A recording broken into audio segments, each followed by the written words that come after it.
திருவாரூர் மாவட்டம் மன்னார்குடி அருகே சொத்து தகராறில் மகனை தந்தையை வெட்டி கொன்ற சம்பவம் பரபரப்பை ஏற்படுத்தி இருக்கிறது. இது குறித்த விவரங்களுக்காக இணைகிறார் எம்முடைய செய்தியாளர் மதிராஜ். மதிராஜ், என்ன நடந்தது? விரிவான விவரம். வணக்கம்.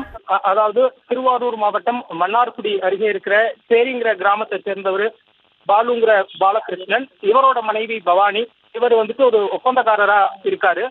பாலுவுக்கு அரவிந்த் மோகன், அருண் மோகன் அப்படின்னு 2 மகன்கள் உள்ளனர். இருவருக்கும் அந்த 2 மகன்களுக்கும் கல்யாணம் ஆகி குழந்தைகள் இருக்காங்க. இந்த நிலையில கடந்த 1 வருஷத்துக்கு முன்னாடி சொத்த பாக பிரிவினை செய்யறதுல பிரச்சனை இருந்திருக்கு. இதுல மூத்த மகன் அரவிந்த் மோகனுக்கும் அவங்க அப்பா பாலுவுக்கும் இடையே அடிக்கடி தகராறும் ஏற்பட்டிருக்குது. இந்த நிலையில நேற்று இரவு வீட்டுல இருந்த போது தந்தைக்கும் மகனுக்கும் பிரச்சனை ஏற்பட்டிருக்கு. இதுல அருண்மோகன், அவரோட தந்தை பாலு இருவரும் சேர்ந்து மூத்த மகன் அரவிந்த் மோகனை அறிவாளால சரமாரியா வெட்டியிருக்காங்க. அப்போ இவரோட தாயார் பவானி மற்றும் அரவிந்த் மோகனோட மனைவி பிரீத்தி 2 பேரும் சேர்ந்து தடுக்க முயன்ற போது அவங்களுக்கும் அருவாள் வெட்டு விழுந்து காயம் ஏற்பட்டிருக்கு.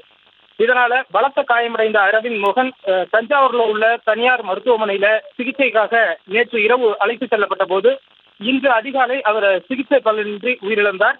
இந்த சம்பவம் குறித்து கோட்டூர் போலீசார் வழக்கு பதிவு செய்து விசாரணை மேற்கொண்டு வருகின்றனர். மேலும் அந்த கொலை சம்பவத்தில் ஈடுபட்ட தந்தை பாலுங்கிற பாலகிருஷ்ணனை போலீசார் கைது செய்து விசாரணை நடத்திட்டு வராங்க.